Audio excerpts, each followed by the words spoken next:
السلام علیکم ورحمۃ اللہ وبرکاتہ۔ سامعین اکرام، کیسے ہیں آپ؟ خیر خیریت سے ہیں؟ میں امید کرتا ہوں اللہ پاک کی ذات سے کہ آپ سب خیر خیریت سے ہوں گے۔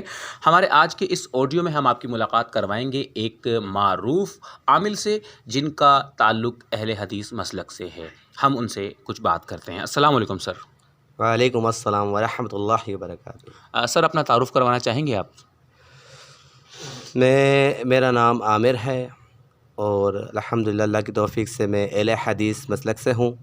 اور اچھا سر، کچھ لوگوں کا ماننا یہ ہے کہ جادو، جسے ہم میجک کہتے ہیں یا بلیک آرٹ کہتے ہیں، کالا علم کہتے ہیں، وہ کہتے ہیں کہ اس کی کوئی گنجائش نہیں ہے، یہ صرف ایک مینٹل ڈیزیز ہے۔ اور اس بارے میں آپ کی کیا رائے ہے؟ کیا یہ ذہنی بیماری ہے یا واقعی اس کا کچھ روحانیت سے تعلق بنتا ہے؟ دیکھیں، اس مسئلے سے اگر ہم لے کے جاتے ہیں تو ہمیں قرآن اللہ کے نبی صلی اللہ علیہ وسلم نے فرمایا، اگر تم میں کوئی اختلاف آ جائے تو میں دو چیزیں تمہارے پاس چھوڑے جا رہا ہوں، ایک قرآن اور حدیث۔ ٹھیک ہے؟ اب قرآن کریم میں اللہ تعالیٰ نے دو صورتیں اتاری ہیں جس کی 11 آیتیں ہیں، ایک میں 6 اور 5، ایک میں ایک کی 6 ہیں اور ایک کی 5، فلق اور ناس۔ جس میں فلق اور ناس میں اس کی اگر ہم تصویر میں علماء کہتے ہیں، علماء تفسیر میں آتی ہے بات، اس میں بتایا گیا کہ اللہ کے نبی صلی اللہ علیہ وسلم پر جادو ہوا تھا، جبکہ حکم یہ تھا کہ 11 گرائیں لگی تھی اس کے اوپر۔ تو 11 گرائیں جب لگی تھی تو جبرائیل امین آئے تو ان کو 11 آیتیں جب وحی کی تو 11 آیتیں ایک ایک آیتیں پڑھتے چلے گئے اور وہ گرائیں کھلتی گئیں۔ آپ اس بات کو کوٹ کرنا چاہ رہے ہیں کہ نبی کریم صلی اللہ علیہ وآلہ وسلم کے بال مبارک کے اوپر 11 گرے لگائے گئی؟ جی بالکل۔ اچھا، جادو اپنا آپ نے کہا کہ جیسے اسلام کے مطابق جادو اپنا ایک اثر رکھتا ہے، اور نبی کریم صلی اللہ علیہ وآلہ وسلم پر بھی جادو ہوا۔ اب بات یہ ہے کہ لوگوں کی اکثریت اس ذہنی عارضے میں مبتلا ہے کہ مجھ پر جادو ہو گیا ہے، میری روزی بند ہو گئی ہے۔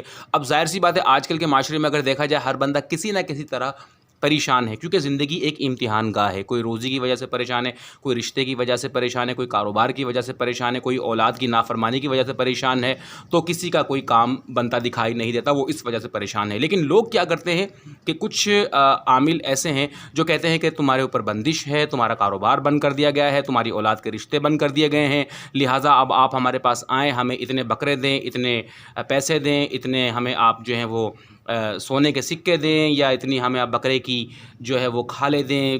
عجیب چیزیں مطلب وہ مانگنا شروع کر دیتے ہیں، اور بعض جو ہے وہ پھر پلاٹ کی بھی ڈیمانڈ کرتے ہیں۔ تو اس بارے میں کیا یہ واقعی کوئی حقیقت سے تعلق رکھتی ہے یا نہیں؟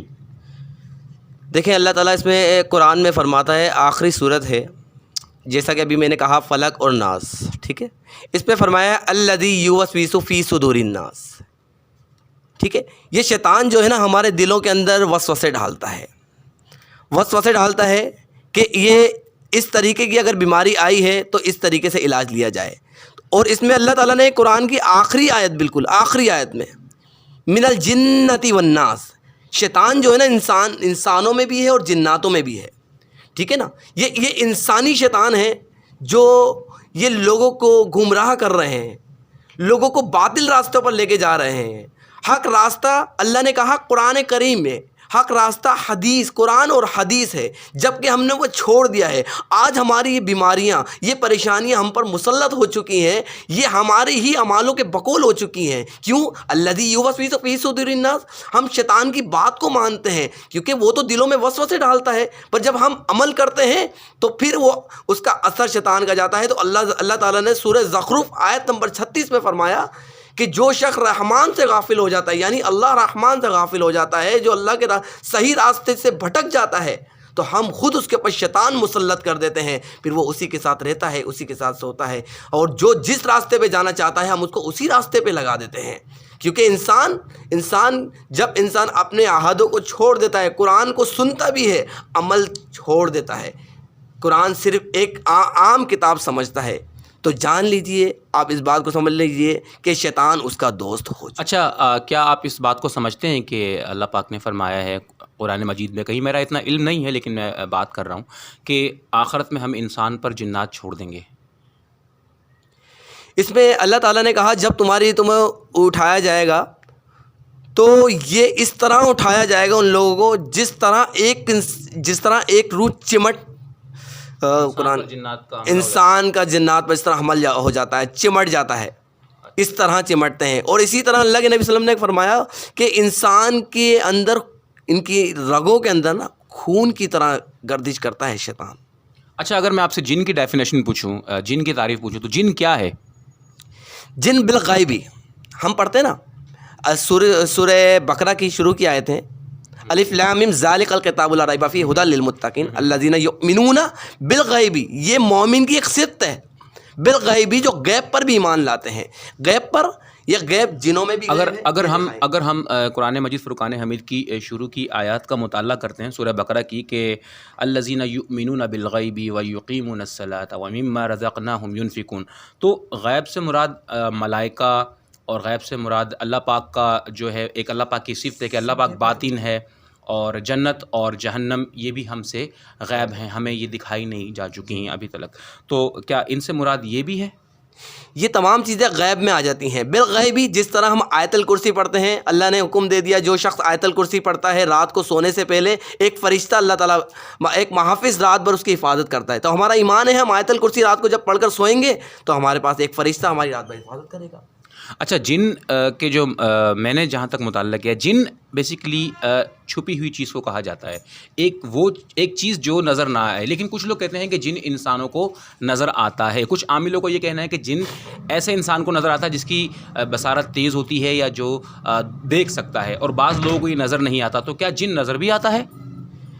دیکھیں، یہ اپنے اصلی روپ میں کبھی بھی کسی کو دکھائی نہیں دیتا، اصلی روپ میں کسی کو بھی نہیں دکھایا تھا. یہ ایک ایسا ہوتا ہے کہ جب انسان کے خوابوں میں آ کے یہ پریشان کرتے ہیں، ٹھیک ہے، انسان کے خوابوں میں آ کے، اور جب انسان کے اوپر وسوسہ حاوی ہو جاتا ہے، دل میں وسوسہ زیادہ ہوتا ہے، وہ دماغ پر لے لیتا ہے. جب وہ دماغ پر جب وسوسہ اس کا حاوی ہو جاتا ہے تو اس صورت میں جب غمگین ہو جاتا ہے انسان، یہ 3 حالتوں میں انسان کے اوپر شیطان مسلط ہو سکتا ہے. پہلا، جب انسان غم میں ہوتا ہے. دوسرا، جب انسان غصے کی حالت میں ہوتا ہے. تیسرا، جو بری شعبیت میں ہوتا ہے.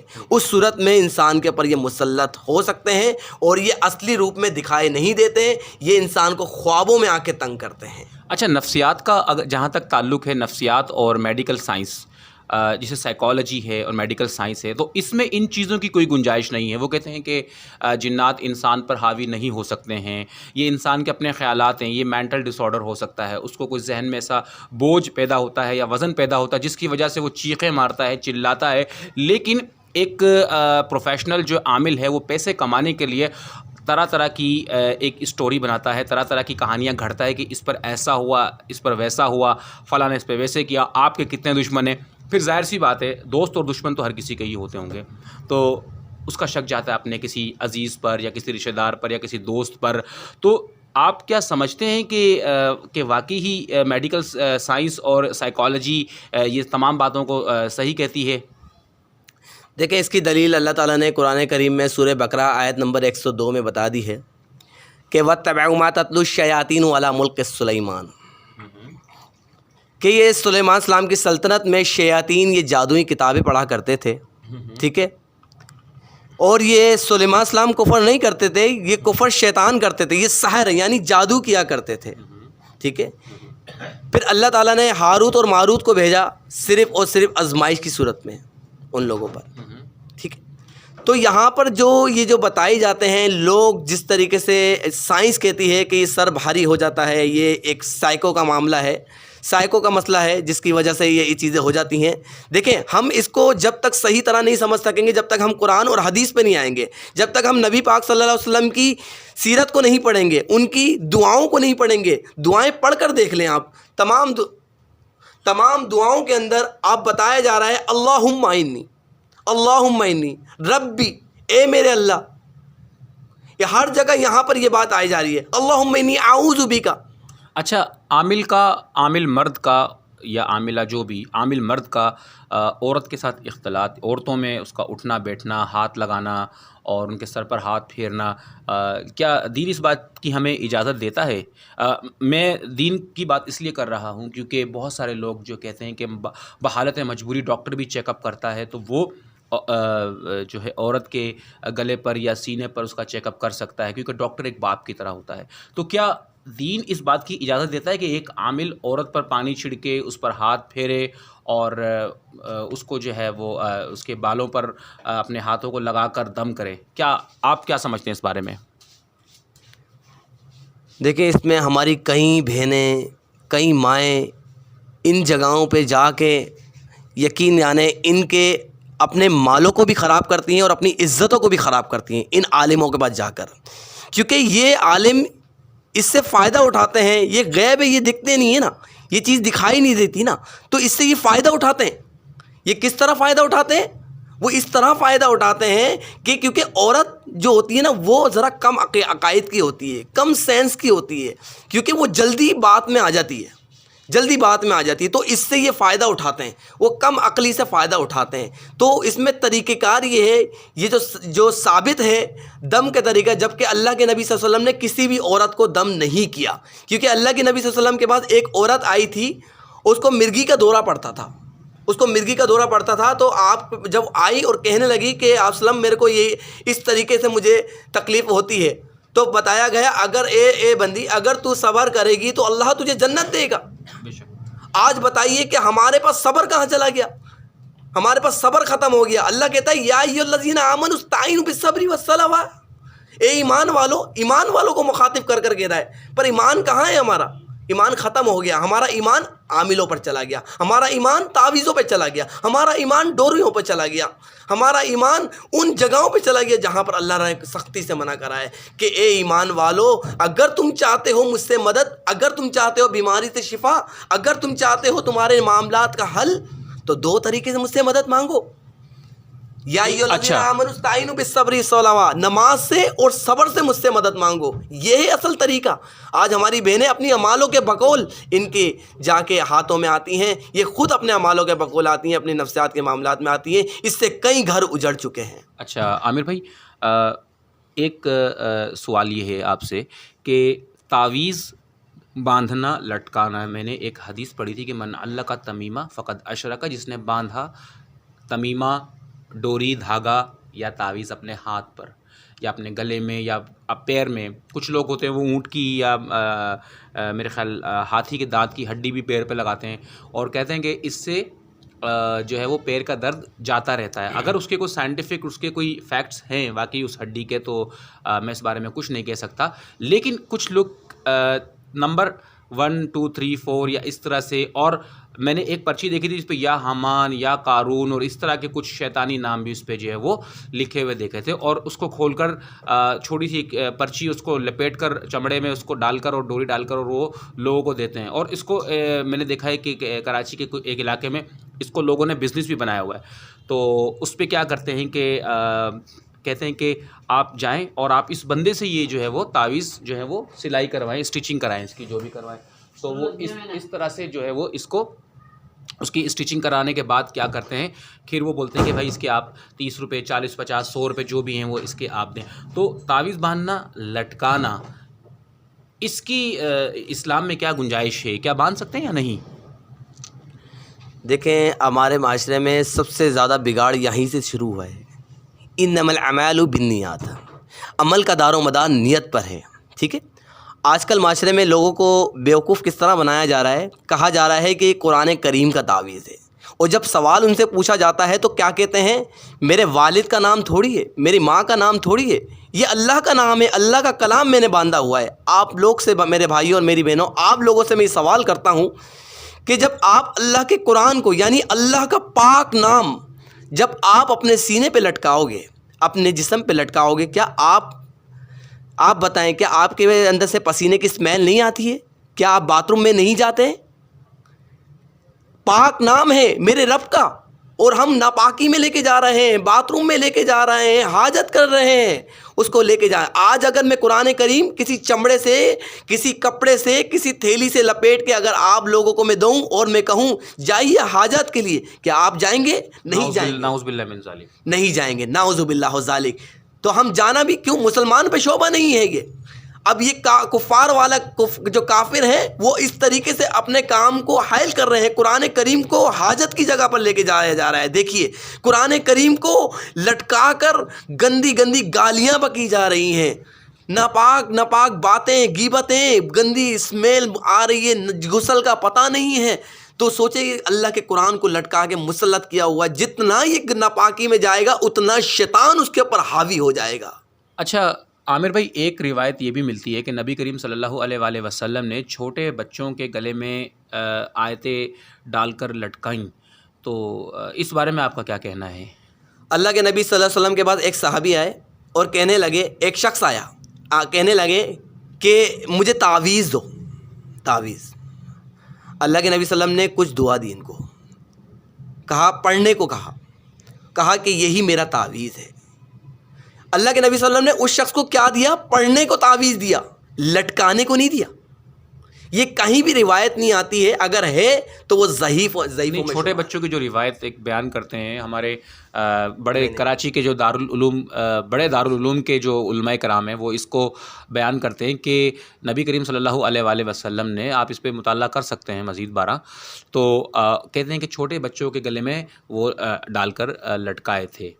تو وہ ایک شخص نے یہ بھی اس کی وضاحت کی ہے کہ وہ یاد کرنے کی غرض سے, اگر یاد کرنے کی غرض سے ہم بچے کو کوئی پمفلیٹ پر کچھ آیات لکھ کر دے دیتے ہیں اس کے ہاتھ میں یا گلے میں لٹکا کر, کہ اس نیت سے کہ وہ یاد کر لے, تو اس کی تو کچھ گنجائش بنتی ہے. اچھا بہرحال دوسری بات یہ ہے, دوسری بات کا جواب. اچھا آپ نے اس سوال کا, پہلے سوال کا میں جواب دوں گا, جو ابھی دوسری بات تو پھر کریں گے. پہلے سوال کا یہ ہے کہ جو بچوں والی آپ نے ابھی حدیث بیان کری ہے کہ آپ کو مطالعہ کرنا پڑے گا, جہاں تک میرا مطالعہ ہے, میں آپ سے ایک بات کہتا ہوں, آپ سے کیا ہمارے بھائیوں بہنوں سے جو ہمارے یہ ریکارڈنگ سن رہے ہیں ان سے بھی کہوں گا کہ اللہ تعالیٰ نے شہد کو شفا کہا ہے. اب میں کہتا ہوں اس شہد کو لٹکا لیا جائے. اب بتائیں یہ شہد کو اور لٹکا کے گھومیں, کیا شفا ہوگی اس کو؟ لیکن وہ تو لگا رہے ہیں نا, ہاں وہ تو نہیں, شفا ہو رہی ہے, وہ تو نبی کریم صلی اللہ علیہ وسلم نے خود ان کو لگایا تھا نا, ٹھیک ہے نا. اس لیے یہ ساری باتیں لے کے آ رہا ہوں. دیکھیں شہد کو کھانا پڑے گا, شہد کو کھانا پڑے گا, جب کھائیں گے تو شفا ہوگی نا. اسی طرح قرآن کریم میں اللہ تعالیٰ نے کہیں بھی جہاں پر حکم دیا ہے نبی کو حکم دینے کا, کیا حکم دیا ہے؟ قل هو اللہ احد, کہہ دو. ہر جگہ کہنے کا حکم ہے, ہر جگہ پڑھنے کا حکم ہے. اقرأ باسم ربک الذی خلق الانسان, یہ بتایا ہے نا کہ پڑھ اللہ کے نام سے, اس میں پڑھنے کا حکم دیا ہے. تو یہاں کہاں سے بتایا ہے کہ اس میں لٹکانے کا حکم آیا ہے؟ تو کہیں بھی لٹکانے کا. اپنے بچوں کو چھوٹی جو دعائیں ہیں, یہ اعوذ بکلمات التامات من شر ما خلق, اعوذ بکلمات اللہ التامات من غضبہ وعقابہ شر عبادہ ومن حمزات الشیاطین اعوذ بک ربی ان یحضرون. باتھ روم میں جانے, واش روم میں جانے کی دعا, اللہم انی اعوذ بک من الخبث والخبائث. یہ دعائیں ہیں, چھوٹی چھوٹی دعائیں ہیں, یہ اپنے بچوں کو یاد کرائیں. یہ ہیں اصل میرے نبی صلی اللہ علیہ وسلم کے طریقے, یہ ہیں, اس کو اپنائیں تاکہ ہم اس شر سے بچیں. لٹکانے سے تو یہ ہمارا ایمان تعویذ پر چلا جائے گا, پھر یہ دعائیں کون پڑھے گا؟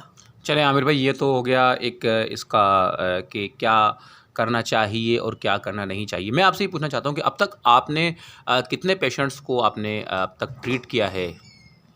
دیکھیں میرے علم میں نہیں, کہیں لوگ آتے ہیں دن بھر میں کوئی 40 بھی آ جاتے ہیں, 15-20 بھی آ جاتے ہیں, 30 بھی آ جاتے ہیں. میں نے کبھی کاؤنٹنگ نہیں کری. کہیں لوگ ہیں اللہ کے فضل و کرم سے اس سے فائدہ اٹھا رہے ہیں. میرے کو طور طریقے. اچھا بات طویل ہو رہی ہے, انٹرویو طویل ہو رہا ہے. میں یہ کہنا چاہتا ہوں کیونکہ ہمارے پاس وقت مختصر ہے, کیونکہ ہمارے پاس ٹوٹل جو پروگرام کا دورانیہ ہے وہ مختصر سا ہے, 25 سے 20 منٹ کا دورانیہ ہے.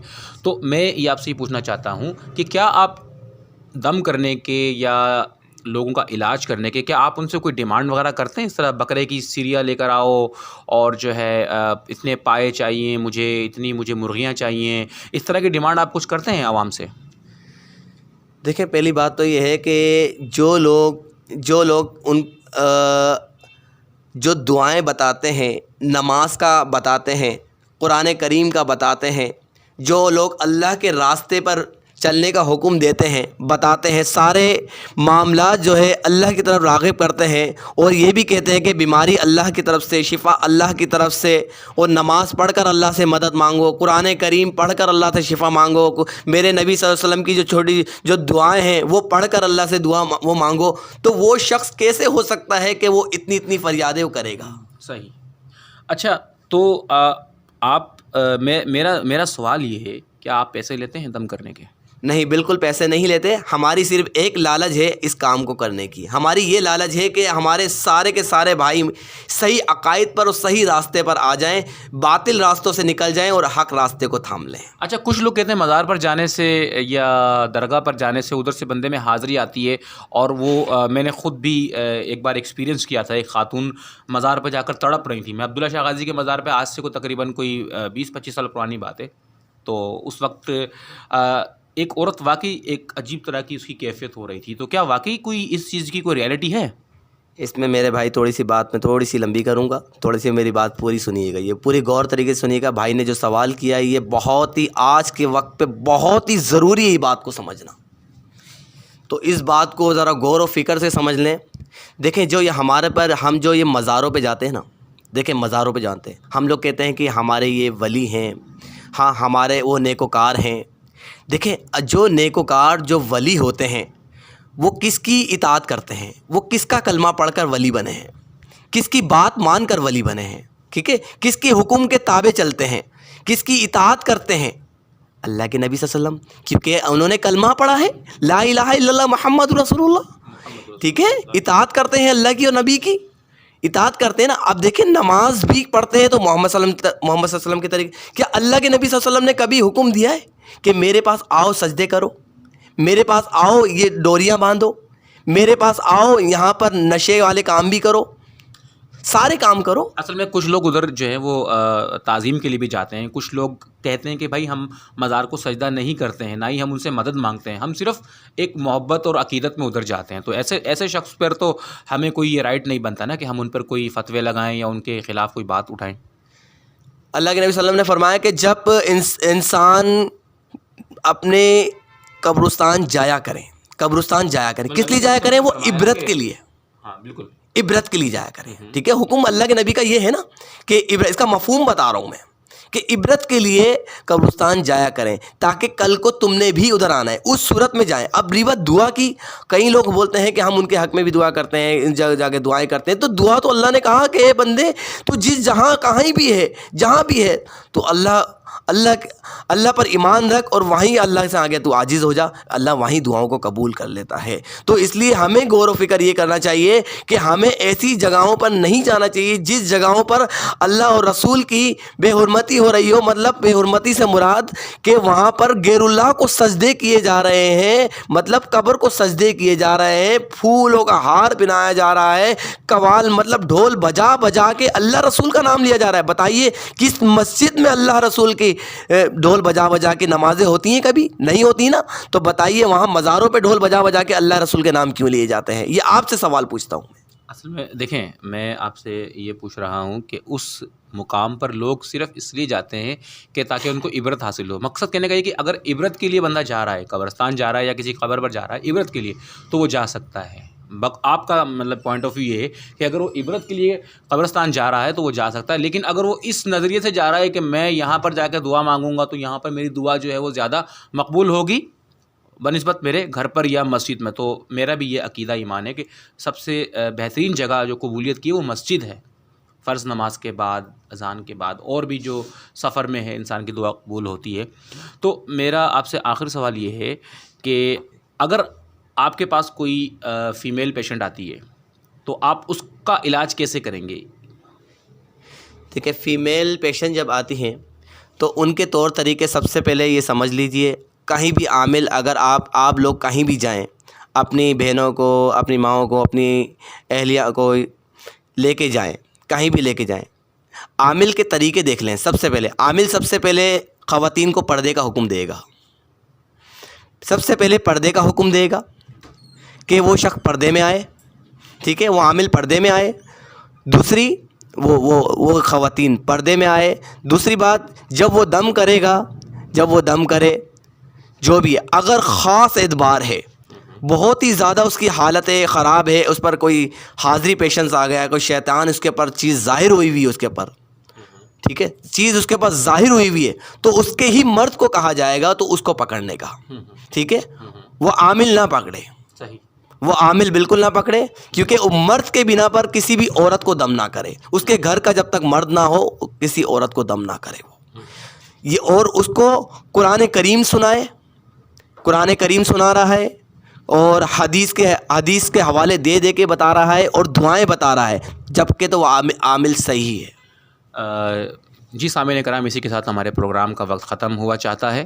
ہم جاتے جاتے عامر بھائی سے ایک لائن میں یہ سننا چاہتے ہیں کہ عامر بھائی آپ کوئی میسیج دینا چاہتے ہیں، کوئی پیغام دینا چاہتے ہیں، ایک ہی جملے میں کوئی پیغام اگر آپ دینا چاہتے ہوں عوام کو اس حوالے سے.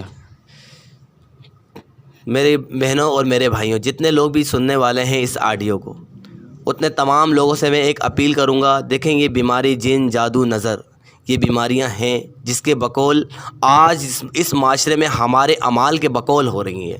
آج ہم شرک کرنا چھوڑ دیں، آج ہم غیر اللہ کے دروں پر جانا چھوڑ دیں، آج ہم اپنی نظر نیاز جو گھروں میں لگاتے ہیں ہم لوگ. عامر بھائی ہمارے پروگرام کا وقت ختم ہوا چاہتا ہے، آپ اس کو مختصر کر لیں ذرا.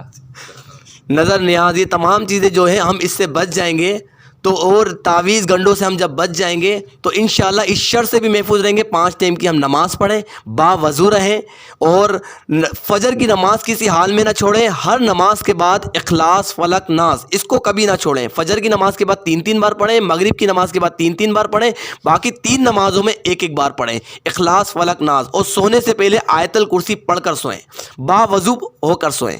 یہ ہے میں آپ لوگوں کو پیغام پہنچانا چاہتا ہوں. یہ طریقے ہیں اس سے بچنے کے لیے، شر سے لیے. اور کوئی اس میں شر میں آ چکا ہے، کوئی اس بیماری میں مسلط ہو چکا ہے، تو وہ اذانیں سنے، قرآن کریم کی، قرآن جتنا سن سکتا ہے سنے، وہ ترجمے کے ساتھ، انشاءاللہ گھر بیٹھے علاج ہو جائے گا اس کا. جی سامعین کرام، اسی کے ساتھ پروگرام کامیابی کا راستہ کا وقت ختم ہوا چاہتا ہے.